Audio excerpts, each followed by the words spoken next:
오늘 하나님 말씀 보겠습니다. 하나님께서 주신 말씀은 시편 68편 28절에서 35절 말씀입니다.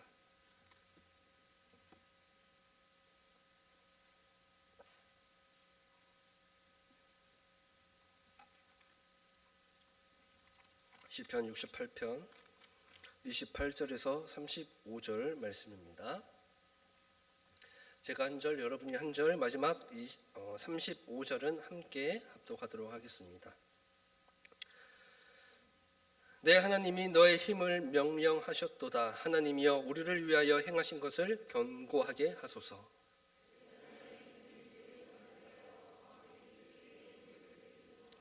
갈밭의 들짐승과 수소의 무리와 만민의 송아지를 꾸짖으시고 은조각을 발 아래 밟으소서. 그가 전쟁을 즐기는 백성을 흩으셨도다.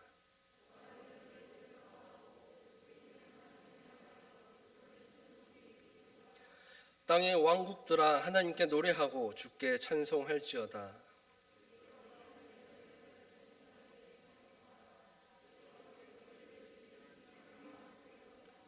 너희는 하나님께 능력을 돌릴지어다. 그의 위엄이 이스라엘 위에 있고 그의 능력이 구름 속에 있도다.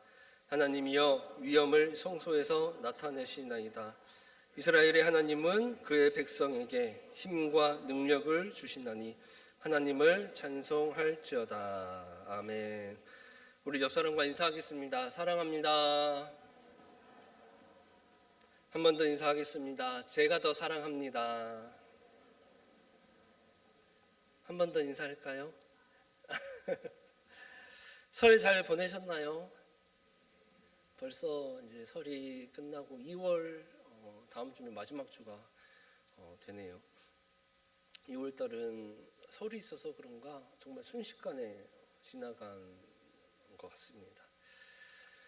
설 저도 잘 보냈습니다. 결혼하고 나서 이 명절이라는 게 결혼 전에는 분명히 이 빨간 날이 이 명절이 쉬는 날이었는데 이제는 아니더라고요. 그래서 명절을 보내면서 내 인생의 그 선배들이 정말 대단하시구나라는 그런 생각을 다시 한번 해보게 되는 것 같습니다. 그래서 설이든 평일이든 언제나 풍성하신 하나님의 은혜 가운데 여러분 사시면 좋겠고 또 그 은혜 가운데서 받은 그 사랑을 예수 그리스도의 그 사랑을 내뿜는 여러분의 삶이 되기를 소망합니다. 어릴 때부터 배를 좋아한 한 청년이 있었습니다. 그 청년은 배를 너무 좋아해서 대학교도 해양대학교를 들어갔어요. 그래서 항해 이론에 대해서 정말 열심히 공부를 했답니다. 파도는 어떻게 생기는지, 바람의 방향이 항로에 어떤 영향을 미치는지, 또 나침반을 보는 방법들, 항해 장비들을 사용하는 방법, 정말 열심히 공부했고 시험 성적도 언제나 탑이었대요. 교수들도 이 학생을 보고 너는 정말 최고의 항해사가 될 것 같다라고 칭찬을 받았대요. 그러던 어느 날 첫 실습 항해를 나가게 됐대요. 날이 너무 좋은 건 아니었어요. 그렇지만 그렇게 심한 날씨는 아니었기 때문에 첫 실습 항해를 나갔답니다. 항해를 나갔는데 이제 배를 타고 좀 어느 정도 나가니까 날씨가 갑자기 급변했어요. 하늘이 갑자기 어두워졌고 강한 바람이 불었고 파도가 배를 때리기 시작했습니다. 그때 배를 좋아하고 언제나 성적은 최고고 교수들에게 너는 최고의 항해사가 될 거다라는 이 칭찬을 들었던 청년, 어떻게 대처했을까요? 그 청년은 그 순간 얼어버렸어요. 아무것도 하지 못했습니다. 굳어버린 거죠. 머릿속으로는 이론이 빠삭했어요. 가득했습니다. 그런데 막상 그 상황에 처하게 되니까 머리가 멍했다고 그러더라고요. 머리가 멍하고 뭘 해야 될지를 몰랐대요. 반면에 그 이제 배를 원래 모는 선장은 침착하게 방향을 받고 또 닻을 조정을 하고 또 파도를 읽으면서 배를 잘 이끌어 나갔대요. 그리고 폭풍이 지나간 뒤에 선장이 그 청년을 찾아가서 이렇게 말을 했다고 합니다. 바다는 책으로 배우는 게 아니다. 바다는 바다에서 배우는 거다. 머리를 의지하고 아는 것도 중요하지만 너무 머리만 의지하다 보면 방금과 같은 실제 상황에서는 굳을 수가 있다. 얼어버릴 수가 있다. 하지만 바다를 읽고 바다를 의지한다면 헤쳐나갈 수 있다라고 그 청년에게 조언을 해줬다고 합니다. 그날 이후에 그 청년은 달라졌대요. 물론 이론도 열심히 공부했지만 실전을 그 선장과 연이 되어서 실전을 경험하면서 바다를 읽는 법과 또 바다에 배를 맡기는 법을 새롭게 공부하고 경험해 나가기 시작했다라고 합니다. 우리가 신앙생활을 하면서 자주 빠지는 착각도 이런 것이 아닐까 싶어요. 우리는 하나님을 알고 있다고 생각합니다. 여러분들은 하나님을 어떤 하나님으로 알고 계십니까? 흔히 알고 있는 여호와의 이름을 보자면 여호와 라파, 여호와 삼마, 여호와 니시 그런 하나님 여호와의 이름이 있고 그 외에 엘샤다이 전능하신 하나님, 그리고 다스리시는 하나님, 도우시는 하나님, 우리가 이렇게 알고 있죠. 그리고 실제로도 성도들이 자주 하는 말입니다. 하나님은 전능하십니다. 하나님께서 주관해 주십니다. 하나님께서 다스리십니다. 하나님께서 인도해 주십니다. 하지만 인생의 폭풍을 실제로 경험하게 되면, 아니 폭풍까지 아니더라도 조그마한 문제가 생기게 되면 어떻습니까? 거의 얼어붙습니다. 얼어붙어요. 문제 앞에서는 불만이 먼저 나오고, 결정 앞에서는 계산이 먼저 나오고, 어려움 속에서는 원망이 먼저 나오죠. 우리의 입술을 통해서 나오는 말은 하나님이 크다라고 말을 하는데, 우리의 삶의 반응은 하나님이 작은 분인 것처럼 반응을 한다라는 거죠. 왜 그렇습니까? 그 청년이 그 넓은 바다에 배를 맡기는 법을 배우지 못했던 것처럼 우리 역시도 전능하신 하나님께 맡기지 못하고 하나님을 의지하는 법을 배우지 못했기 때문이에요.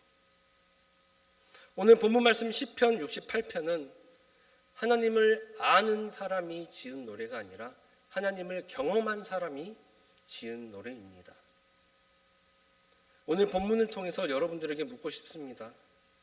여러분은 하나님을 종교적으로만 모시는 신으로 두고 계십니까? 아니면 실제 삶의 주인으로 모시고 계십니까? 오늘 말씀을 통해서 이론적인 신앙에서 좀 벗어나서 전능하시고 능력의 하나님을 실제로 의지하는 자리로 나아가게 되기를 소망합니다. 오늘 함께 볼 말씀으로 첫 번째는 하나님의 능력을 의지하는 사람만이 끝까지 설 수 있다라는 것입니다. 하나님의 능력을 의지하는 사람만이 끝까지 설 수 있다. 본문 말씀 28절을 쉬운 말 성경으로 보면 이런 말씀입니다. 제가 봉독하겠습니다. 오 하나님, 주의 능력을 나타내 보이소서. 우리를 위하여 전에 해주셨던 것처럼 이제도 주의 능력을 나타내 보여주소서. 아멘. 시편 68편의 기자는 다윗입니다. 다윗은 이미 하나님을 경험했죠. 이 68편의 배경은 전쟁의 승리나 위기 상황에서 구원을 경험한 후에 이 다윗이 하나님을 찬양하는 시입니다. 하나님께서 원수를 흩으셨고 길을 열어주셨고 구원을 주셨습니다. 그런데도 다윗은 말하는 거죠. 하나님, 또 능력을 나타내 주십시오. 전에 해 주셨던 것처럼 또 보여주십시오. 또 해 주십시오. 또 보여주십시오. 이게 불신에서 나오는 말입니까? 아니죠. 왜 다윗은 이렇게 하나님을 찬양했을까요? 하나님의 능력을 진짜 경험한 사람은 알기 때문이에요. 다윗은 하나님의 전능하심을 알았기 때문에, 또 경험했기 때문에 또 하나님께 간구하고 있는 거죠. 이미 여러 번 경험해 봐서 알고 있으니까, 하나님께서는 그런 힘이 있고 능력이 있으신 분이니까 또 간구하며 하나님을 찬양하고 있다는 것입니다. 이 간구와 노래의 전제 조건은 무엇입니까? 내 힘으로 유지되는 것은 결국 무너진다 라는 생각이죠. 하나님께서 세워주신 가정도 하나님께서 붙으시지 않으면 흔들립니다. 하나님께서 세우신 교회도 하나님의 능력이 더하지 않으면 형식만 남을 뿐입니다. 하나님께서 주신 은혜도 하나님께서 계속해서 공급해 주시지 않으면 식어버립니다. 그래서 믿음이 깊은 사람일수록 자기의 능력을 말하지 않고 하나님의 능력을 말하는 것입니다. 우리의 신앙이 약해지는 이유가 무엇일까요? 사람은 넘어질 때 이렇게 말하죠. 환경이 어렵다. 사람이 힘들게 한다. 상황이 좋지 않다. 처음에는 하나님을 의지하죠.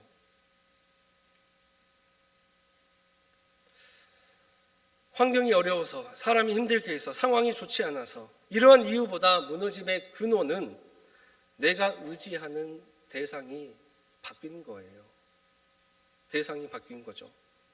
처음에는 하나님을 의지하다가 어느 순간부터 내 경험, 재정, 사람, 능력을 의지하기 시작합니다. 기도는 줄어들고 계산은 늘어나요. 하나님께 물어보는 시간은 줄어들고 스스로 판단하는 시간이 늘어납니다. 그러면서 우리는 말해요. 왜 이러죠? 왜 이러지? 하나님이 우리를 떠난 겁니까? 아닙니다. 하나님은 언제나 그 자리에 계셔요. 우리가 그 능력의 원천에서 멀어진 거거든요. 능력의 하나님으로부터 멀어졌기 때문에 약해질 수밖에 없는 것입니다. 그래서 다윗은 하나님께 이렇게 기도하는 것입니다. 하나님, 전에 역사하셨던 것처럼 지금도 나를 붙들어 주세요. 과거의 은혜에만 머무는 신앙이 아니라 오늘도 살아 역사하시는 그 하나님의 능력을 다시 경험하게 해주세요. 하나님은 과거에만 능력을 행하시는 분이 아니라 오늘도, 그리고 앞으로도 여러분의 삶 가운데 능력으로 역사하시는 분이신 줄 믿습니다. 그 하나님의 능력을 의지하면 좋겠어요. 걱정하고 불안하고 두려워하고 왜 그런 겁니까? 완전히 신뢰하지 않기 때문이거든요. 돈이 없어요. 뭔 문제가 생겼어요. 하나님께서 다 해결해 주시겠죠. 무슨 뜻이 있겠죠. 하나님을 의지합니다. 하나님을 신뢰합니다. 이렇게 나아가야 하는데 완전히 신뢰하지 못하기 때문에 두려워하고 무서워하고 하나님의 방식대로 선택하지 않는 것입니다. 그래서 하나님의 능력을 의지해서 정말 끝까지 설 수 있는 여러분들이 되시기를 소망합니다. 두 번째는 하나님의 통치를 인정하는 예배자가 되어야 합니다. 하나님의 통치를 인정하는 예배자가 되어야 합니다. 29절 말씀 우리 다시 함께 봉독하겠습니다. 시작.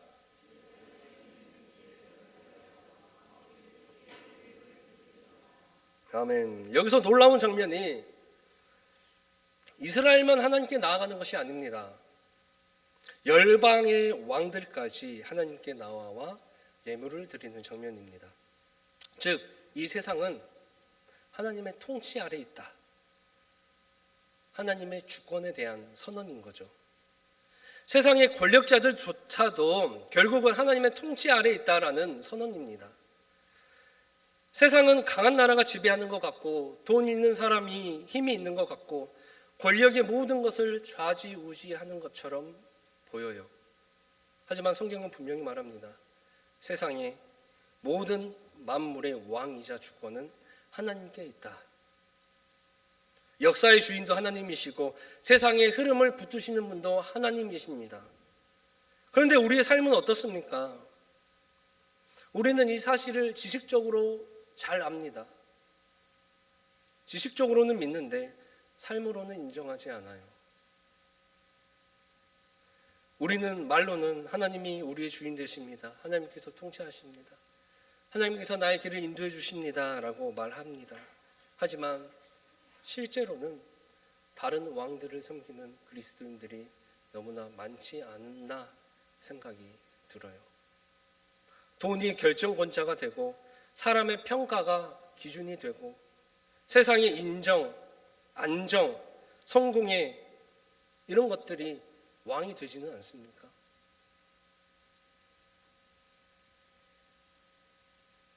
교회의 사역도 마찬가지입니다.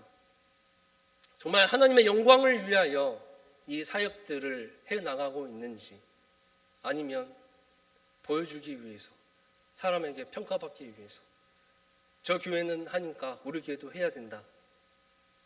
정말 기도하면서 이 교회의 어떤 사역들을 해나가야 하는데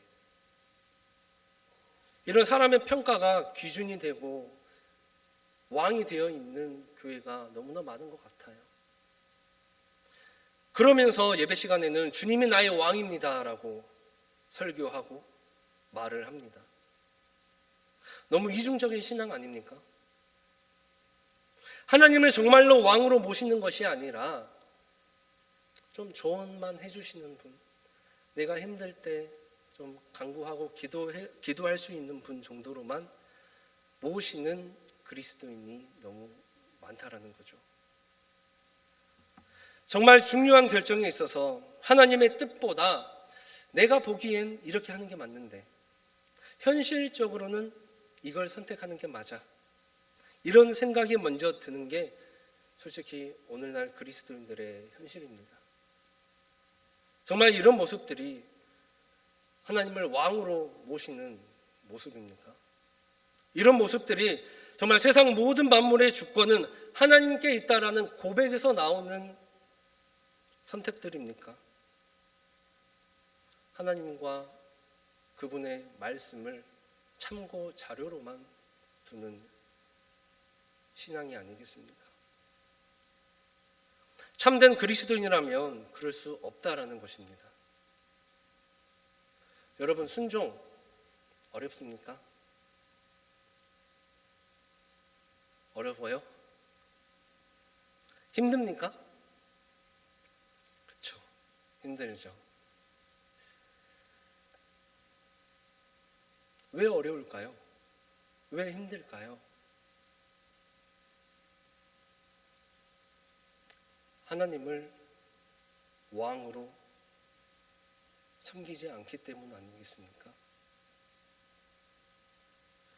하나님께서 왕이면 하나님의 말씀이 기준이 될 수밖에 없어요. 하나님께서 왕이시면 어떻게 따지겠습니까? 왕에게 따지는 것보다 순종이 먼저 나옵니다. 하나님께서 왕이시면 내 손해를 계산하는 것보다 그 왕의 뜻이 먼저 아닙니까? 하나님께서 왕이시면 이해가 되지 않아도 아멘이 먼저 나옵니다. 우리가 순종하지 못하는 이유는 말씀이 이해가 안 가서가 아닙니다. 우리 머리에 있는 왕관 그리고 우리가 앉아있는 왕좌에서 아직 내려오지 못했기 때문이에요.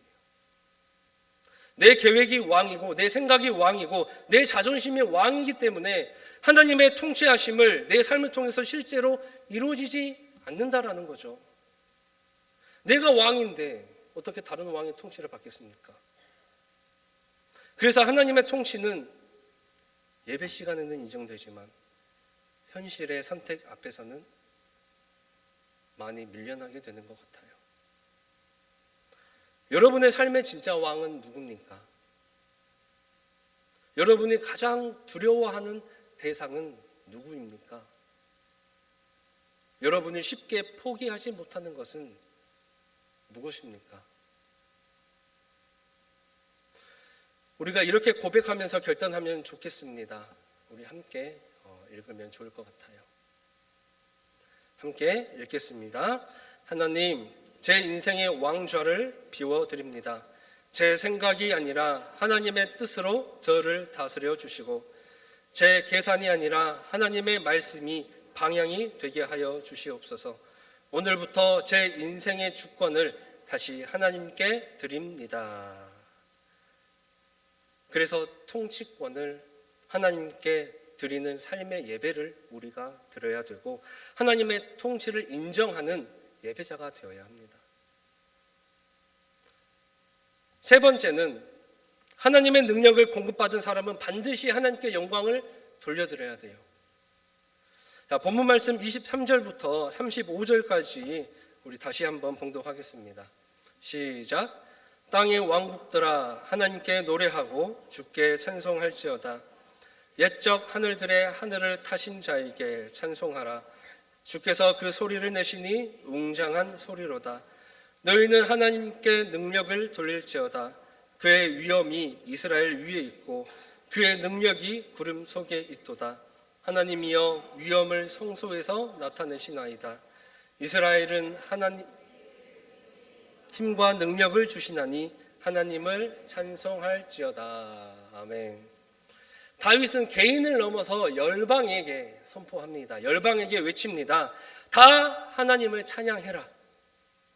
왜입니까? 35절에 그는 그의 백성에게 힘과 능력을 주시는 분이기 때문입니다. 이것이 성도의 정체성이에요. 그리스도인의 정체성입니다. 성도는 스스로 사는 사람이 아니라 하나님의 능력을 공급받아서 사는 사람이에요. 가지가 포도나무에서 떨어지면 말라 죽습니다. 핸드폰을 충전시키려면 어떻게 해야 합니까? 전기가 흐르는 콘센트에 연결을 해야죠. 우리의 신앙이 약한 이유는 능력이 없어서가 아니라 하나님께 붙어있지 않기 때문이에요. 그래서 예배자는 이렇게 고백해야 합니다. 하나님, 제 삶으로 하나님께 영광 돌릴 수 있게 해주세요. 말로만 찬양하는 것이 아니라 삶이 찬양이 되게 해달라고 기도해야 하는 것입니다.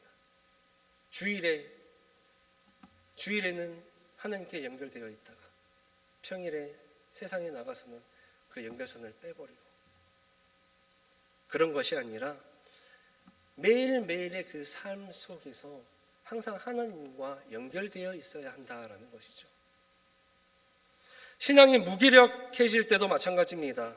기도가 끊기고 말씀이 멀어지고 예배가 형식이 되면 능력의 공급선이 막히게 되는 거예요.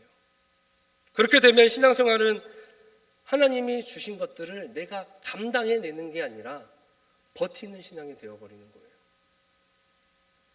하지만 하나님은 우리를 버티게 하시는 분이 아니라 능력으로 살아가게 하시는 분이신 줄 믿습니다. 그래서 하나님을 진짜 만나는 사람에게 삶에 공통적으로 나타나는 게 있어요. 그 사람의 삶을 보면 사람이 드러나는 게 아니라 하나님이 드러나요. 그러다 보면 이런 말을 듣습니다. 아, 저 사람 대단하다가 아니라 하나님이 함께 하시는구나 라는 말을 듣게 되죠. 하나님께서는 우리에게 이렇게 말씀하십니다. 너 혼자 버티지 말아라. 내가 주는 능력으로 살아라. 너 혼자 감당하려고 애쓰지 마. 내가 공급하는 힘으로 걸어가라 라고 말씀을 하셔요. 하나님께서 주시는 그 능력 가운데 우리가 살아갈 때 삶이 예배가 되고 선택이 고백이 되고 우리의 태도가 찬양이 됩니다. 그래서 성도의 삶은 내가 얼마나 잘 버티냐의 문제가 아니라 얼마나 하나님께 잘 붙어서 얼마나 많은 열매를 통하여 하나님께 영광을 돌리느냐의 문제인 거예요. 시편 68편의 마지막 고백이 무엇입니까? 하나님을 찬송하라 라는 말씀입니다. 즉 하나님께서 우리에게 능력을 주시는 이유가 무엇입니까? 우리가 잘 먹고 잘 살고 편안해지기 위함이 아니라 그 능력을 통해서 하나님께 영광 돌리게 하시기 위함이다라는 거죠. 다윗은 이 시편 68편을 통해서 자신의 실력이나 경험이나 전략들을 늘어놓지 않습니다. 오직 하나님의 전능하심을 찬양합니다. 오직 하나님만 높였습니다. 왜 그렇습니까? 다윗은 알고 있었기 때문이에요. 자기가 선 그 왕이라는 자리는 자신의 실력의 결과가 아니라 하나님의 은혜의 결과다라는 것을 알고 있었다라는 거죠. 오늘 시편 68편 말씀을 통해서 하나님께서는 우리에게 말씀하십니다. 하나님의 능력을 의지해라. 하나님의 통치를 인정해라. 그리고 삶을 통해서 하나님께 영광을 올려드리고 찬양하라. 이것이 하나님을 아는 사람이 아니라 하나님을 경험한 사람의 신앙입니다. 처음에 얘기했던 그 배를 좋아하던 그 청년, 지식으로 가득했지만 그 넓은 바다에 배를 맡기지 못했죠. 우리도 하나님을 몰라서 무너지는 것이 아니라 하나님께 맡기지 못해서 흔들리는 거예요. 앞으로의 여러분의 신앙생활에 있어서 하나님을 공부하는 예배에서 끝나지 않고 여러분의 인생을 하나님께 맡기는, 하나님을 신뢰하는, 완전히 전적으로 신뢰하는 우리 골략교회 성도 여러분들이 되시기를 축원드립니다. 기도하겠습니다. 전능하신 하나님 아버지, 우리가 하나님을 안다라고 말을 하면서도 실제 삶의 폭풍 앞에서는 불안해하고 계산하고 원망했던 우리 모습을 회개합니다. 말로는 전능하신 하나님을 고백했지만 삶에서는 여전히 내가 왕이 되어서 내 생각, 내 경험, 내 기준으로 선택했던 연약한 신앙이 있다면 용서하여 주시옵소서. 오늘 예배를 통해 이론으로만 하나님을 아는 것이 아니라 인생의 폭풍 속에서도 하나님을 의지하는 그 신앙을 가질 수 있도록 붙들어 주시옵소서. 하나님의 능력을 의지하는 신앙, 하나님의 통치를 인정하는 신앙, 하나님의 영광을 드러내는 삶으로 우리의 신앙을 새롭게 세워 주시옵소서. 이제부터 버티는 신앙이 아니라 붙들린 신앙으로 살게 하시고 내가 사는 삶이 아니라 하나님이 살아계심이 드러나는 삶이 되게 하여 주시옵소서. 우리를 구원하신 예수님의 이름으로 기도드립니다. 아멘.